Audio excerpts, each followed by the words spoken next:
Eh bien, bienvenue à tout le monde. On est dans un survol de Genèse, et puis on est à Genèse chapitre 11. Et ce matin, on va parler de la confusion. Je sais que la confusion règne souvent, et c'est une caractéristique qu'on vit de nos jours, mais ça vient de longtemps, ça. Genèse chapitre 11. Puis on va lire juste les premiers 9 versets. Toute la terre avait une seule langue et les mêmes mots. Comme ils étaient partis de l'Orient, ils trouvèrent une plaine au pays de Shinar et ils y habitèrent. Ils se dirent l'un à l'autre, « Allons, faisons des briques et cuisons-les au feu. » Et la brique leur servit de pierre et le bitume leur servait de ciment. Ils dirent encore, « Allons, bâtissons-nous une ville et une tour dont le sommet touche au ciel. Et faisons-nous un nom, afin que nous ne soyons pas dispersés sur la face de toute la terre. » Verset 5, « L'Éternel descendit pour voir la ville et la tour qui bâtissait les fils des hommes. Et l'Éternel dit, « Voici, ils forment un seul peuple et ils ont tous une même langue. Et c'est là ce qu'ils ont entrepris. Maintenant, rien ne les empêcherait de faire tout ce qu'ils auraient projeté. Allons, descendons et là, confondons leur langage, afin qu'ils n'entendent plus la langue les uns des autres. Et l'Éternel les dispersa loin sur la face de toute la terre, et ils cessèrent de bâtir la ville. C'est pourquoi on l'appela du nom de Babel, car c'est là que l'Éternel confondit le langage de toute la terre, et c'est de là que l'Éternel les dispersait sur la face de toute la terre. Prions. Père éternel, on veut te remercier pour ta parole qui est là pour nous, et Seigneur, on sait que c'est toi qui veux te révéler à nous. Et Seigneur, on voudrait ce matin que tu nous montres des choses ici qui sont là pour nous former, pour nous aider à te comprendre, mais aussi à mieux t'obéir. Seigneur, on demande ces choses par le nom de Jésus. Amen. Alors, c'est le sujet ce matin, c'est de confusion. Parlons politique. Y a-t-il donc confusion dans le monde politique? Un point qu'on a beaucoup de misère. Moi personnellement... Hein? Est-ce qu'on s'est trompé de classe? Non, pas du tout. Mais quand on regarde le politique, on écoute les discours, est-ce qu'on comprend ce qu'il veut dire? Ou est-ce qu'il nous dit qu'est-ce qu'il pense vraiment? C'est la confusion, le chaos, hein? Et ça, c'est un exemple. Mais ça nous mène à poser la question, d'où viennent les partis politiques? D'où viennent les nations? D'où viennent les différents points de vue, les différentes perspectives? Comment ça a commencé? Et on le trouve ce matin dans Genèse chapitre 11. Plus important, on devrait se poser la question en lisant ce passage, comment ça devrait m'affecter? Comment je dois réagir dans le monde dans lequel je vis face à ce qui est écrit ici il y a tellement longtemps? Nous lisons dans chapitre 9, plusieurs parties de chapitre 9 où on a les généalogies après Noé. Pas 9, chapitre 10, excuse-moi, versets 31 et 32. Ce sont là les fils de Sem, selon leur famille, selon leur langue, selon leur pays, selon leur nation. Telles sont les familles des fils de Noé, selon leur génération, selon leur nation. Et c'est de eux qui sont sorties les nations qui sont répandues sur la terre après le déluge. OK, on a le chapitre précédent, on a plusieurs généalogies des 3 fils de Noé, et on a cette conclusion qui nous dit, et en passant, c'est pas juste là, mais à plusieurs reprises, on nous parle du fait que de là viennent les nations, de là viennent les langues. Pourtant, chapitre 11 nous commence avec cette phrase qui dit quoi? Toute la terre avait une seule langue et les mêmes mots. Est-ce une contradiction? Oui, un verset d'écart, et puis on a littéralement deux choses différentes qui se disent l'un après. Et c'est quand même spécial. Je ne sais pas pour vous autres, là, mais je trouve ça un peu difficile à voir ce passage-là. En passant, l'expression qu'on a ici d'une seule langue et des mêmes mots, c'est pas la même chose, ça? Une langue puis des mots? C'est les mots qui caractérisent la langue. D'après moi, je pense que c'est ça. Cependant, il y a une réalité ici qui se trouve. C'est que on parle tous la même langue ici, n'est-ce pas? On parle français. Même les anglophones parmi nous essayent de parler le français. Et des fois, on parle et puis on se sert de mots, mais on parle ici de mots vocabulaire. Souvent, on n'a pas le même vocabulaire. Si vous travaillez dans un métier quelconque, disons, dans les champs, et vous êtes spécialiste en agriculture, vous avez un vocabulaire qui n'est pas semblable à celui qui travaille dans l'informatique. On parle la même langue, mais il parle de choses que je ne comprends pas. Une source de confusion dans mon emploi constamment. On a des patrons qui veulent qu'on fasse des choses, mais ils ne comprennent pas la technologie. Nous, on l'explique et c'est incroyable comment est-ce que leurs yeux viennent pleins d'eau et ils nous regardent et ils reposent les mêmes questions à maintes et maintes reprises. C'est clair qu'ils n'ont jamais compris la technologie. Pourquoi? Vocabulaire, langage. Dans notre domaine à nous, c'est une terminologie, beaucoup d'acronymes. C'est des lettres qui veulent dire des expressions. Et des expressions qui sont importantes pour la gestion de l'entreprise. Mais avoir la même langue, ce n'est pas une garantie qu'on a nécessairement le même vocabulaire. Mais ici, on parle de toute la terre qui a une seule langue et un même vocabulaire. Et c'est normal. On pense à Noé et ses fils qui ont survécu le déluge. C'est sûr qu'on a le langage de la famille de Noé. Chez nous, on a un langage des Côtes-Noires. Chez vous, j'imagine qu'il y a des langages propres à vous autres. Les expressions, les idées, les concepts. C'est toute la famille de Noé. Et c'est toute la même chose. Même s'il y avait des millions et des millions, des milliards de personnes qui sont mortes dans le déluge, il en reste seulement une famille qui reste après le déluge. Alors, on a cette notion ici qu'on a probablement une contradiction.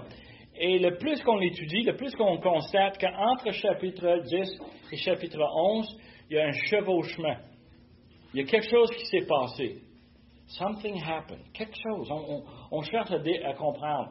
Et d'ailleurs, c'est pourquoi le Saint-Esprit, à travers Moïse, nous donne ces premiers 9 versets pour qu'on puisse comprendre un événement spécifique suite à le déluge qui nous a transformé le monde dans lequel nous vivions. Alors, ce qui est intéressant, c'est de comprendre, c'est que Moïse est en train d'annoncer les commencements aux enfants d'Israël. Lorsqu'on regarde l'écriture de Genèse était écrit quand Moïse dirigeait les enfants d'Israël à travers le désert 40 ans. Et c'est à ce moment-là qu'on a rédigé les 5 premiers livres de la parole de Dieu. Et quand on pense à ces 5 différents livres, on réalise qu'on est en train d'instruire le peuple. Comment Dieu pense, comment Dieu agit. Et une des questions que tout le monde va poser, c'est comment ça a commencé? Et alors Moïse, à travers Moïse, Dieu se révèle et explique la création. Un événement précis qui a pris 6 jours, que ça a fait un effet incroyable dans l'univers. Tout a été créé par Dieu et pour Dieu. Et on a vu dans chapitre 3 comment est-ce qu'on a introduit le péché, commencement de péché. Et ensuite, on a vu en chapitre 6, 7, 8 comment est-ce que Dieu a jugé le péché sur la terre, rendu si grave qu'il a inondé le monde. Il a tué tout le monde comme punition. Et l'autre chose qu'on saisit mal en lisant ça, c'est que Moïse a écrit Genèse pour son auditoire. On pense souvent que c'est Dieu qui se révèle à moi, parce que moi, je suis important. Mais la réalité, c'est qu'au moment de l'Écriture, Moïse avait un paquet de pécheurs qu'on appelle les enfants d'Israël, et ils sont désobéissants, ils ont besoin de savoir, et il donne l'information, cette révélation, mais dans un format qu'eux autres vont comprendre. Il va se servir d'un langage qu'ils vont comprendre, l'hébreu, on va parler de ça tantôt. Il va parler d'un langage, mais aussi d'un vocabulaire et aussi d'une géographie que les autres vont comprendre. Alors, beaucoup de ce qu'on trouve dans le chapitre 10, ce qu'on trouve dans le chapitre 11, ce sont des références à des choses que les gens de ce temps-là vont dire « oh oui, je comprends très bien. Je connais ce pays-là. Je connais ce monde-là. Ils viennent d'où, eux autres? Ils viennent d'où, eux autres? » Et ils sont capables de placer la révélation de Dieu dans un contexte qui est vivant pour eux autres. Et c'est très important parce que nous, quand on lit, on a une tendance à penser, nous sommes des Québécois, l'an 2024. On pense à des choses comme aujourd'hui, comme dans lesquelles nous vivions, mais on a besoin de mettre des sandales, se mettre des robes et des manteaux comme eux autres, et penser comme eux autres pour être capable de saisir qu'est-ce qui est en train d'arriver. Alors, Moïse est en train de parler ici dans Genèse de comment les nations ont commencé. Et ce qu'il va nous montrer, il va montrer comment c'est dû au péché d'homme. Quand est-ce que l'araméen a changé en hébreu? On va arriver à ça, Jacques. En passant, c'est l'inverse. C'est l'inverse. Ah oui, l'hébreu est plus vieux, oui. Et justement, ce qui arrive, c'est que devine où est-ce que l'hébreu a commencé? Le tour de Babel. C'est justement où est-ce qu'on a commencé toutes les langues. Et on voit dans les généalogies que l'hébreu était un des premiers langues connues de ce temps-là. Je me demande même, est-ce que c'était la langue originale que Noé parlait? Probablement pas, mais c'est possible. On voit justement la façon que ça a commencé. Et c'était et je dis tout de suite, là, c'était un miracle, c'était une action de la part de Dieu surnaturelle. Les gens aujourd'hui voudraient qu'on pense en termes d'évolution, que ça a été transformé à travers les années. Non. C'est pas ça qui a été révélé ici. Pierre? Je pense que l'hébreu est pas mal vieux, même avant le déluge, là, parce que tu regardes les noms, par exemple, Genèse 5, les noms qui sont donnés aux personnages, très figuratifs en hébreu. Oui. D'accord? Yeah.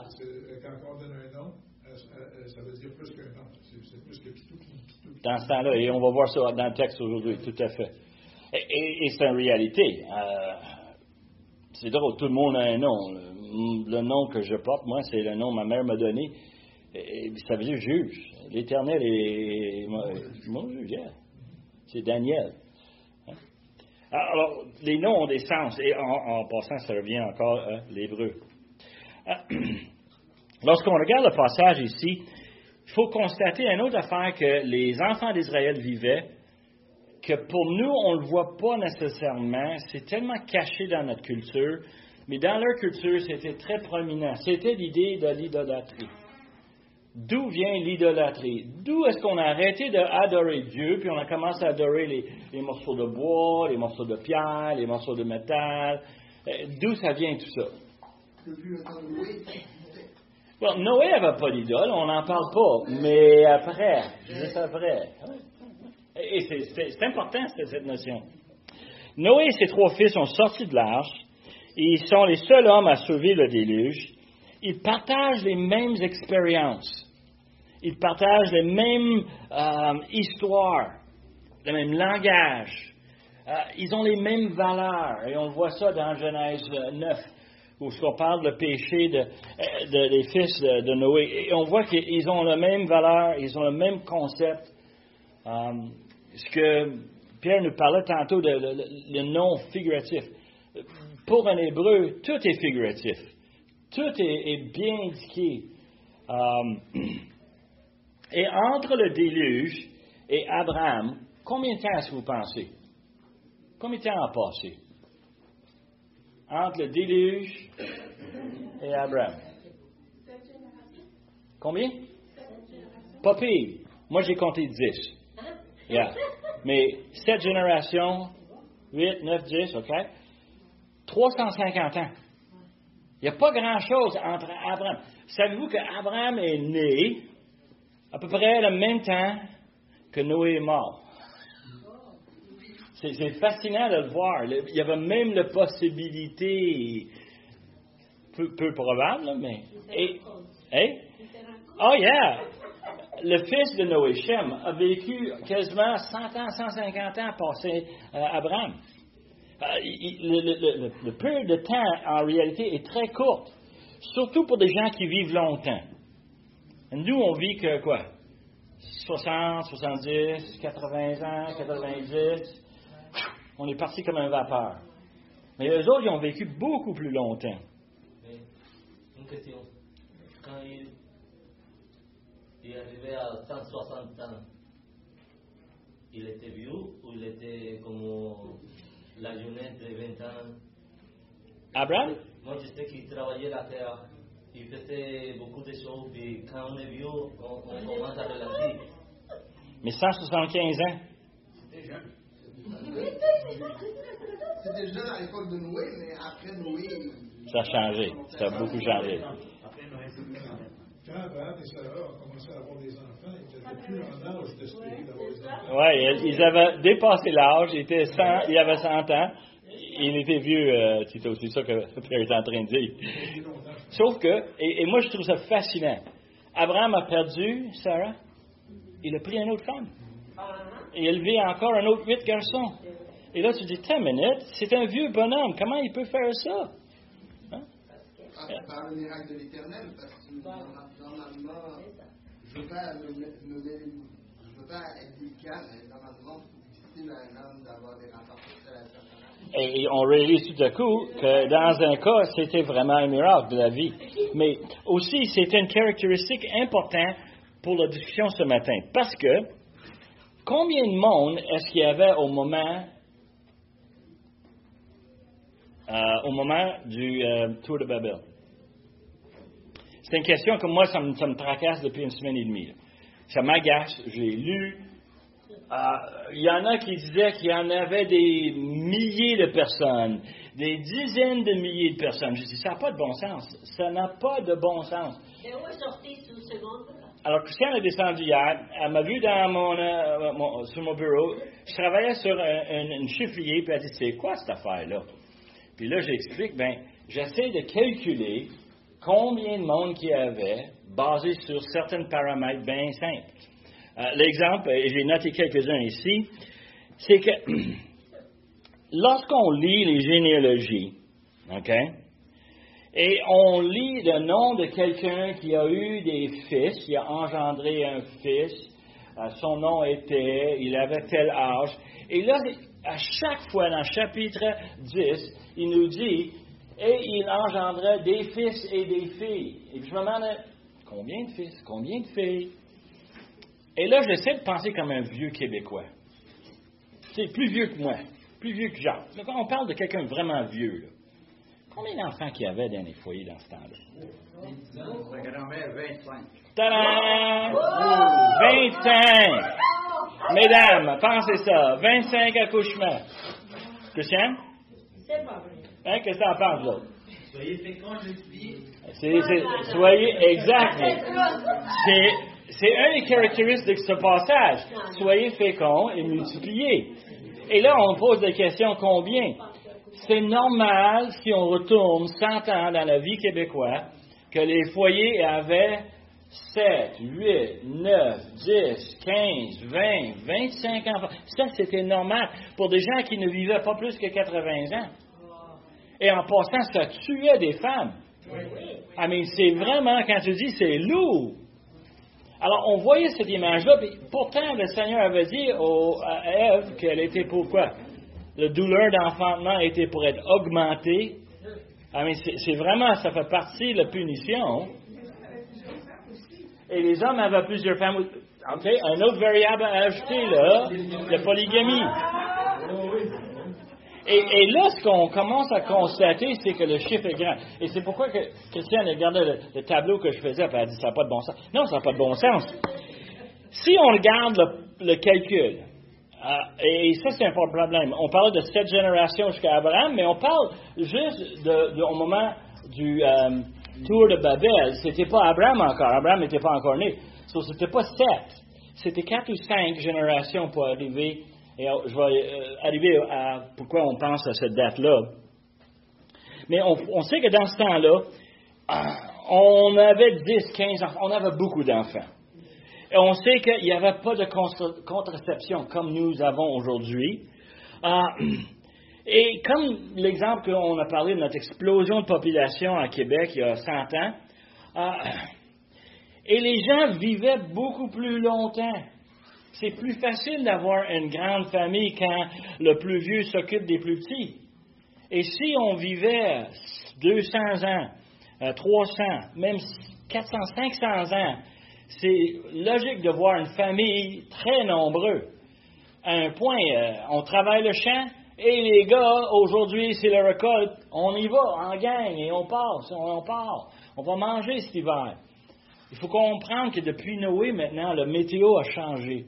Les saisons ont changé. Beaucoup plus comme nous, on est habitués.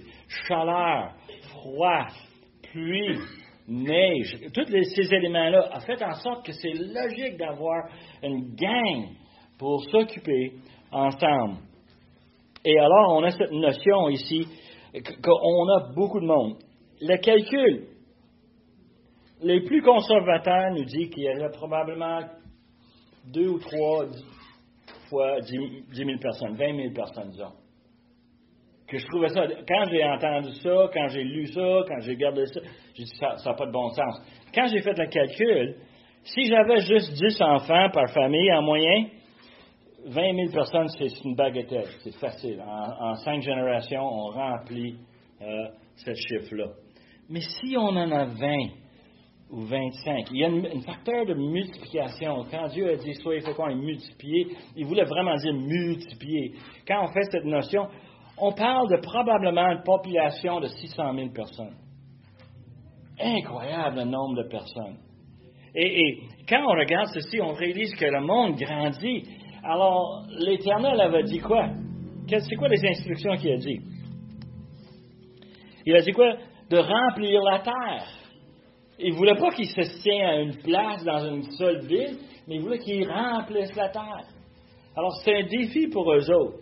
Et les autres, ils sont en train d'aller à l'encontre de justement ce défi-là.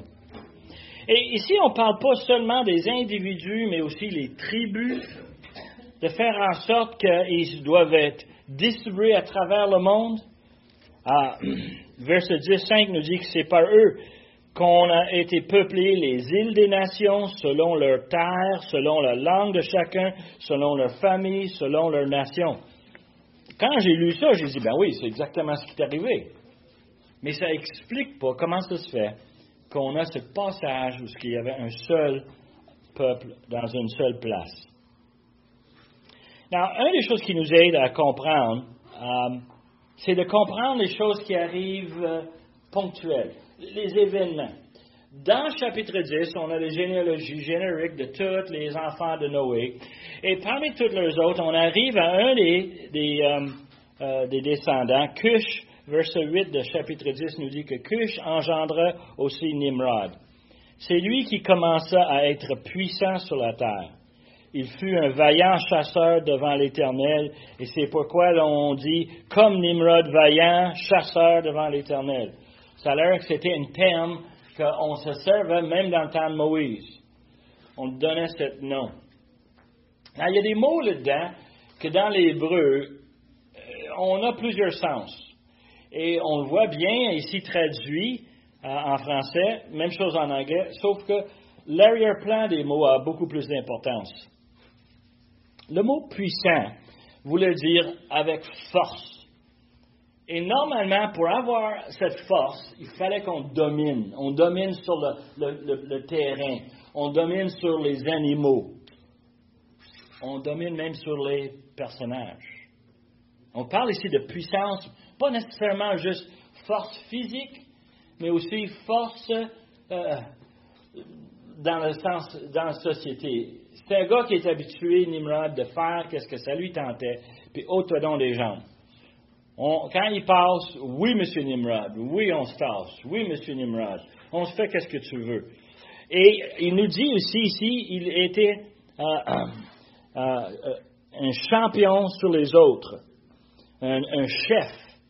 Le mot qu'on parle pour puissance, c'est vraiment quelqu'un qui dirige, quelqu'un avec force et conviction, les gens vont le suivre. On a aussi le terme ici qu'il fut un vaillant chasseur. Vaillant, en passant, c'est le même mot que puissant. C'est la même expression. On est en train de trouver d'autres façons, d'autres synonymes pour dire la même chose. Et en hébreu, on dit la même chose. C'est un homme puissant, c'est lui le boss, c'est lui qui est en charge. Quand il va à la chasse, il va avoir du succès, c'est lui qui a les forces. Et on voit cette image. Ensuite, on dit qu'il est chasseur. Et l'image qu'on a, c'est quoi? L'automne au Québec, et les hommes, ils se mettent leur camouflage, ils se montent eux autres dans le bois sauvage, il attend patient le gibier qui va passer, pouf! Et il ramène à la maison le bouffe pour l'hiver. On est fiers de ces hommes-là. C'est l'image qu'on a. Le mot hébreu voulait dire oui, ça, mais beaucoup plus. Il était expert dans le domaine de tuer. Oui, Pierre? En passant, Nimrod, c'est un verbe hébreu conjugué, ça veut dire nous nous révoltons. J'arrive à ça. T'as raison, Pierre. Yeah. On parle ici d'un homme qui est en charge d'une révolution. Le problème qu'on a, c'est de quoi est-ce qu'il va avoir une révolution? On a un seul peuple, on a un seul monde, il va se révolutionner contre Dieu, l'Éternel. L'Éternel a dit, vous êtes pour disperser sur la terre, remplir la terre. Et Nimrod a dit, non, c'est pas ça que je veux faire. Et c'est ça que ça veut dire. C'était le révolutionnaire. Et dans le monde politique, on aime ça. Quelqu'un qui va tout changer. Oui, on va le suivre. Et tu peux imaginer qu'est-ce qui est arrivé. C'est à peu près 100 ans après le déluge, pas longtemps, 5 générations, 4-5 générations après le déluge, 100 ans, 110, 120, Nimrod est là et c'est lui qui amène une révolution. Et c'est lui qui est celui qui est en charge.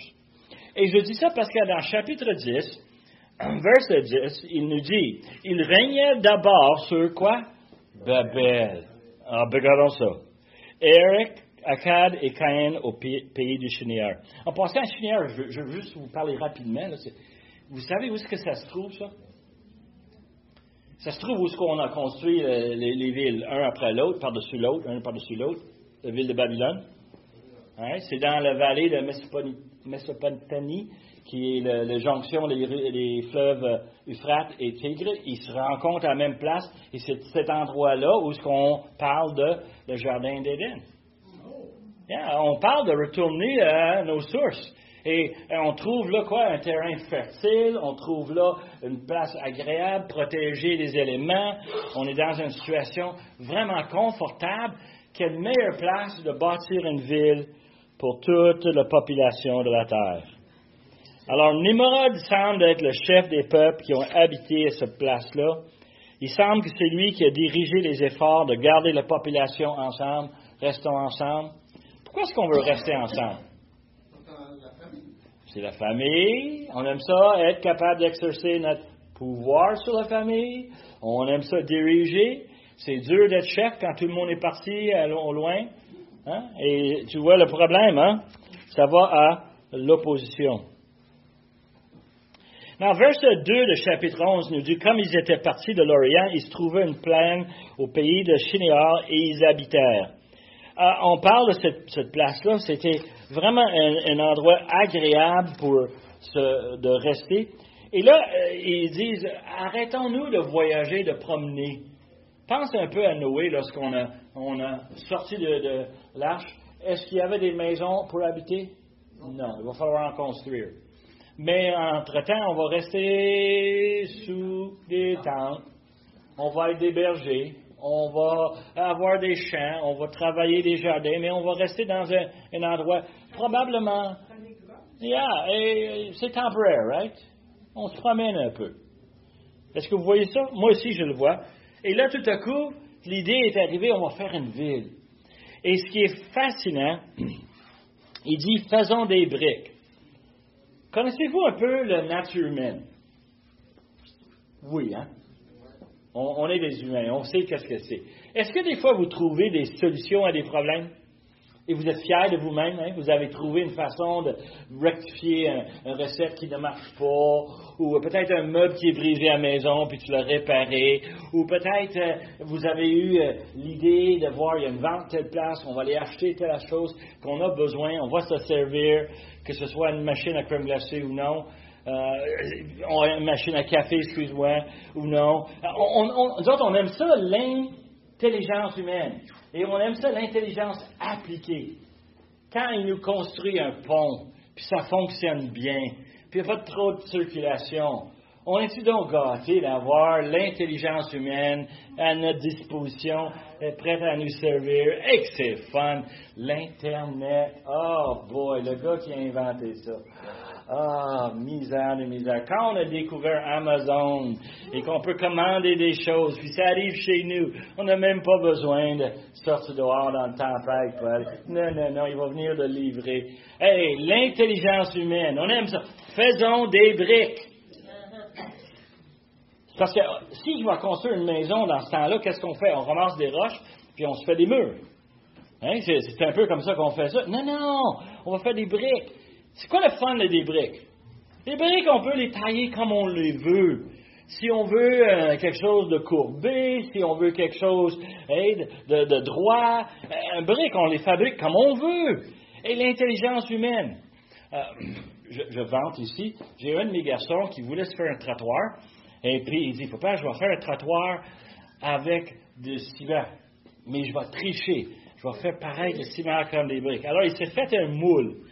Puis alors, il fait le ciment, il met dans le moule, il met le moule à terre, il laisse sécher, il enlève le moule, il continue à faire des... C'est vraiment beau, ça a l'air des briques. Ça se peut-tu, hein? Et quand je lisais ça, je pensais justement à ce projet qu'il avait. On est donc fin, on va faire d'une ville. La ville va être bien construite. Ça va avoir des maisons, ça va avoir tout. Et en plus, on va faire quoi? Un tour. Alors, le mot tour ici, nous autres, c'est un mot qui est physiquement précis, mais elle a un sens. Dans l'ancien temps, c'était normal que quand on construisait une ville, qu'on mettait dans la ville un objet qui était symbolique de notre succès, de notre société. On appelait ça un ziggorat. Et les archéologues nous disent que dans le Moyen-Orient, il y avait plein de ces ziggurats qui étaient construits. Chaque fois où on avait une habitation avec assez de monde, on pouvait construire un ziggura. Et littéralement, physiquement, je vous dis qu'est-ce que c'est. Moi, j'avais un livre d'enfant quand j'avais 4 ans, 5 ans, et ma mère nous lisait l'histoire. Puis j'aimais tout le temps l'histoire autour de Babel, parce que les dessins, ça avait une grande cercle qui montait haut comme un énorme tour. C'est pas ça. Ça, c'est juste l'artiste qui avait du fun avec nous. C'était une pyramide. On bâtissait une pyramide. C'était un bâtiment qui était toujours carré, commençait avec étage par étage. Chaque étage était plus petit et on montait jusqu'à un point. Typiquement, au point, dans un ziggurat, on trouve un temple avec une idole. Et c'était un lieu d'adoration, c'était un lieu de rencontre. Et on veut garder notre monde ensemble dans notre ville, alors on va quoi? On va investir dans la même religion, on va les forcer à tous croire les mêmes choses, accepter les mêmes croyances. Et c'est là où on bâtit cette tour. Et il faut comprendre que quand Dieu a descendu, il y avait une raison pour laquelle il n'était pas content. C'est pas parce qu'ils ont fait quelque chose de beau, puis ils donnent la gloire à Dieu en disant « Wow! Dieu m'a donné l'intelligence de bâtir un édifice impressionnant. » Non, c'était beaucoup plus que ça. C'était religieux. C'était un problème important comme rebelle contre Dieu. Now, l'idée, un des commentaires que j'ai lu la semaine passée, j'ai trouvé ça drôle. Si on considère le tour pour se défendre, tu sais, une ville avec des murailles, des tours. On imagine ça, hein? Vous avez certainement vu des films, peut-être vous avez lu des histoires, on décrivait ça. C'était pour défense. Mais si verset 1 a raison qu'il y en a un seul peuple, de qui on va se défendre? Des petits lapins qui vont attaquer nos jardins? Mais à cette époque, Noé avait ses 3 fils. Il y avait un qui était maudit. Oui. Et celui-là, c'est le père des Cananéens. Oui. Donc, peut-être qu'il y avait quelque chose de ça. Mais c'est pas ça que verset 1 nous dit, parce qu'on n'est pas arrivé justement à ce point-là. Tu as raison. Mais ici, on est avant cela. Et on est arrivé à une situation où on n'a pas besoin, il n'y avait pas de guerre comme telle. Et comme on connaît un peu la politique et l'histoire, on sait très bien que des fois, quand il n'y a pas de guerre, ça n'en prend un, on va en fabriquer un. On va trouver quelque chose sur lequel on va discuter et on va être dans désaccord. Ton clôture est sur mon terrain. Non, il est sur mon terrain. Et puis, ça finit quoi? Avec un combat. Et littéralement, on voit cette situation ici devenir le caractéristique. Dans ce passage, on a 3 éléments essentiels à constater. Un, c'est la désobéissance à Dieu. Hein? Dieu les a bénis en Genèse 1, 28, il nous dit, verset 28 de Genèse 1, il dit, Dieu dit à l'homme et à la femme, il dit, soyez féconds, multipliez, remplissez la terre, et l'assujettissez, et dominez sur les poissons de la mer, les oiseaux du ciel, sur tous les animaux qui se meurent, et sur les autres nations. Non, il ne dit pas sur les autres nations. Et il ne parle pas de ça. Il dit, soyez féconds, remplis la terre. Puis en fin de compte, il veut qu'on domine pour rester et habiter en paix. Dans chapitre 9, Noé sort de l'arche et Dieu bénit Noé et ses fils et il leur dit, soyez féconds, multipliez quoi? Remplissez la terre. C'est un commandement de Dieu qui revient à plusieurs reprises à travers les premiers chapitres. Le deuxième problème qu'on a ici, c'est le tour. Comme j'ai dit, c'était un sommet qui était pour toucher le ciel. C'était pas toucher physiquement le ciel, c'était presque impossible. On ne peut pas arriver à bâtir quelque chose assez haut pour toucher au ciel. Cependant, on peut en bâtir assez haut pour montrer qu'on est fin, qu'on est beau, pour le voir loin, et pour aussi installer quoi? Des idoles. Monter un temple. Et c'est pas littéralement un tour qui touche au ciel, mais c'est un figuratif. Il parle ici de les pratiques religieuses qui ont commencé. Babel était reconnu comme étant la source de l'astrologie. On parle de les 12. Où tu penses qu'on allait pour étudier les étoiles? On monte dans le tour. On regarde le ciel. On divise et on met des dieux par planète. Par le dieu du soleil, le dieu de la lune, le dieu des étoiles. On les subdivisé. L'astrologie vient tout de là. Et c'est là où on a commencé le polythéisme. Qu'il n'y a pas un seul Dieu, mais il y en a multiples. Il y en a qui sont plus puissants que d'autres. Il y en a d'autres qui sont inférieurs. Et le troisième item qu'on nous dit dans le chapitre 1, c'est qu'on va se faire un nom. Qu'est-ce que ça veut dire, se faire un nom? Moi, je pense à tous les enfants qui sont dans l'école, et qu'est-ce qu'on leur enseigne, et qu'est-ce qu'on leur dit, et qu'est-ce qu'on leur dit. On dit, tu es fantastique, tu es merveilleux, tu vas avoir toute une éducation et toute une carrière, et on essaie de pomper leurs estimes de soi pour en faire qu'ils soient quoi? Orgueilleux. C'est ça que ça finit. Moi, je suis de telle université. Moi, j'ai travaillé à telle place. Et moi, j'ai fait telle chose. Moi, je me pète les bretelles. Et c'est exactement ce qu'on parle ici. Nimrod cherchait à monter un peuple contre Dieu. Et ce qu'il a fait, il les a pompés à être orgueilleux et à chercher leur propre gloire plutôt que de donner la gloire à Dieu. Et nous savons... La politique! C'est là où on a commencé ce matin. La confusion vient avec la politique. Hein? La notion ici, c'est qu'on a un problème très important. Il faut le comprendre, nous, comme enfants de Dieu surtout. Dieu est un Dieu très jaloux. Il ne donne pas sa gloire à n'importe qui, à n'importe quoi. Dieu veut recevoir la gloire qui est due à lui. Et ça, c'est tellement important. Dieu ne partage pas. On ne peut pas juste se dire, nous, on est bon, on est fin, on est fantastique. Ça ne marche pas, ça, devant l'Éternel. Sur verset 5, l'Éternel a descendu. Je ne sais pas si vous l'avez su, moi, c'est ma spécialité. On me dit à la maison qu'on n'aime pas ça, mais c'est dommage, je suis fait comme ça. Dieu est sarcastique. Verset 5 et 6, l'Éternel descendit pour voir la ville et la tour qui bâtissait les fils de l'homme. Il savait déjà en passant. Il est omniscient. L'Éternel dit, voici, ils forment un seul peuple, ils ont tous une même langue. C'est ce qu'ils ont entrepris. Maintenant, rien ne les empêcherait de faire ce qu'ils auraient projeté. Si je peux mettre un petit air dramatique, Dieu descend, il voit la ville, il voit la tour, il dit, oh non, ils sont tellement puissants, qu'est-ce que je vais faire? L'Éternel est très sarcastique. On sait très bien qu'il est tout-puissant. On sait très bien qu'il a jugé le monde. Il les a complètement détruits avec une déluge.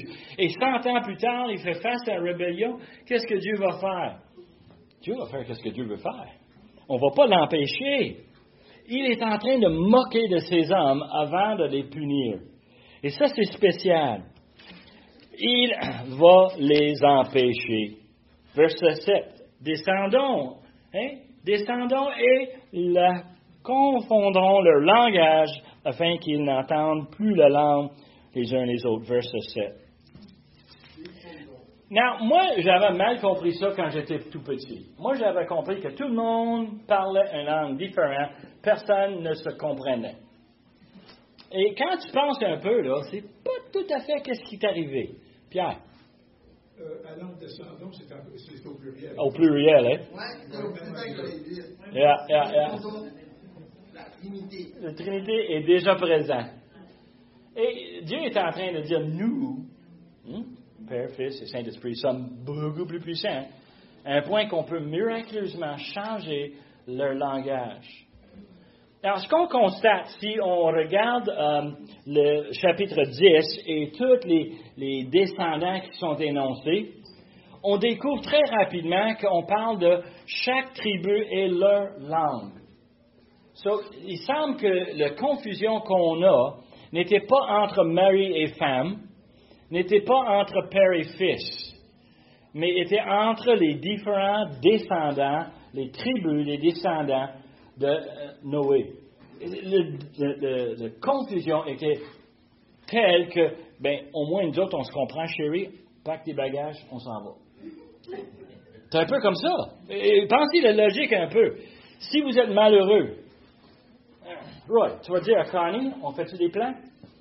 Connie, tu vas dire à Roy, qu'est-ce que tu en penses? Hein? Et c'est normal. Et on voit ce que Dieu veut accomplir. Oui, il veut qu'on remplisse la terre. Allez-y, en tribu, chacun de son bord. Et on découvre ici, à travers le chapitre 11, après, comment est-ce qu'on s'était écarté à gauche puis à droite, et comment nous avons des tribus qui sont formées. On a cette confusion où on n'est pas capable de collaborer. On n'est pas capable de bâtir ensemble. Mais on est capable de vivre dans nos tribus et partir à chacun de notre côté. Et remplir. Il y a un autre élément qu'on trouve ici.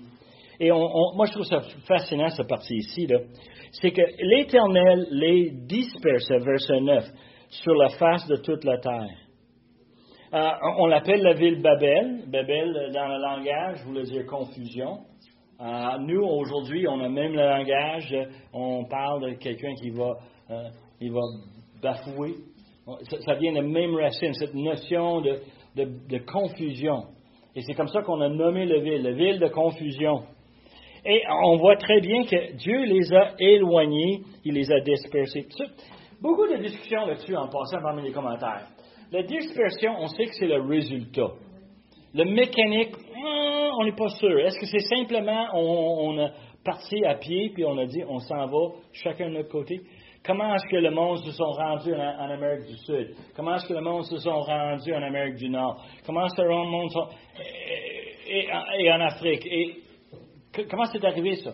C'est-tu une migration tranquille qui se faisait une semaine après l'autre, un mois après l'autre? Ou est-ce que Dieu a simplement dispersé le monde? Et les familles se sont trouvées, les tribus se sont trouvées dans des endroits complètement différents? Moi, je n'ai pas la réponse, mais je sais qu'il y avait beaucoup de discussions. Est-ce que Dieu, dans cette action naturelle de changer les langues, de aussi changer les endroits où les gens habitaient? Est-ce que c'est naturellement une cause de manque de communication que les gens se sont écartés, ou c'est-tu quelque chose qui était arrivé? J'ai une tendance à croire que Dieu a fait quelque chose de très spécial. Je pense que, comme tous les peuples, c'était un seul peuple, ils parlaient tous le même langue. Comme ils ne pouvaient plus se comprendre, ok, on va prendre ceux qui parlent leur langage et on va aller ensemble. Yeah.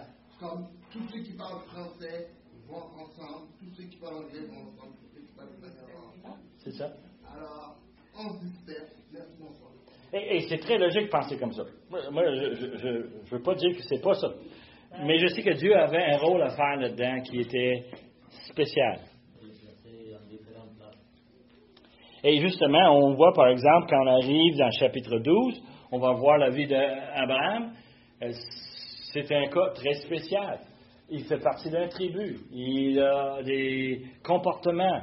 Il a des bons et des mauvaises habitudes. Est-ce que je peux dire ça? Qu'est-ce que tu en penses? Hein? Je regarde mon professeur là-bas. Il dit quoi? Possible? Yeah. So, on a tout un autre scénario qui va suivre. Et en fin de compte, c'est une extension très logique. Moïse explique aux enfants d'Israël comment ils se sont rendus dans le désert. Comment ils sont rendus ensemble. Et il est en train de dire, voici comment les peuples se sont divisés. Et le mécanique, plus ou moins important, le résultat essentiel. Ils se sont dispersés. Ils se sont trouvés des places.